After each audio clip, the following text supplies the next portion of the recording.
আগামী বছর ভারতে অনুষ্ঠেয় জুনিয়র বিশ্বকাপ মেন্স ফিল্ড হকির মূল পর্বে খেলার টিকিট পেয়েছে বাংলাদেশ অনূর্ধ্ব ২১ হকি দল। জুনিয়র এশিয়া কাপের হকির পঞ্চম স্থান নির্ধারণী ম্যাচে বাংলাদেশ ৭-২ গোলে থাইল্যান্ডকে হারিয়ে প্রথমবারের মতো বিশ্বকাপ খেলার যোগ্যতা অর্জন করেছে। ম্যাচটা ৮-১০টা লড়াইয়ের মতো ছিল না, লড়াইটা ছিল অনেক কিছুর জবাব দেয়ার। টাইগাররা বিশ্বকাপে কোয়ালিফাই করে দেখালোও তাই। ওমানের রাজধানী মাস্কাটে অনুষ্ঠিত জুনিয়র এশিয়া কাপের পঞ্চম স্থান নির্ধারণী ম্যাচে বাংলাদেশের হয়ে গোল করেন জয় দুটি, এছাড়াও গোল করেন আমিরুল, আব্দুল্লাহ, শরীফ আমান, হাসান মোহাম্মদ ও Khan Mohammad. Double million offer Walton fridge কিনে পেতে পারেন ২০ লক্ষ টাকা, রয়েছে কোটি কোটি টাকার নিশ্চিত উপহার। প্রথম কোয়ার্টারে ২-০ গোলে এগিয়ে যায় Bangladesh.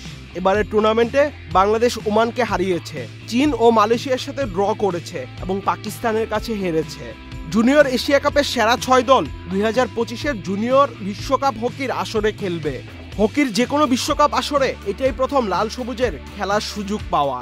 This is first time ever যে একটা ইতিহাস আমরা উন্মুক্ত করলাম, বাংলাদেশ বিশ্বকাপে গেল, সেই জুনিয়র বিশ্বকাপ, কিন্তু এইটাই আমাদের সবচেয়ে সর্বোচ্চ অ্যাচিভমেন্ট। ছেলেরা এই ৩ মাস যে কষ্ট করেছে তার প্রতিফলন আলহামদুলিল্লাহ আল্লাহর রহমতে আমরা পেয়েছি। ইনশাআল্লাহ বিশ্বকাপের জন্য আমাদের দরজা উন্মুক্ত হলো, বাংলাদেশ হকি আরও এগিয়ে যাবে ছেলেদের মাধ্যমে। এমন জয় পাওয়ার পর উচ্ছ্বাস প্রকাশ করেছেন বাংলাদেশ হকি দলের কোচ ও ম্যানেজার।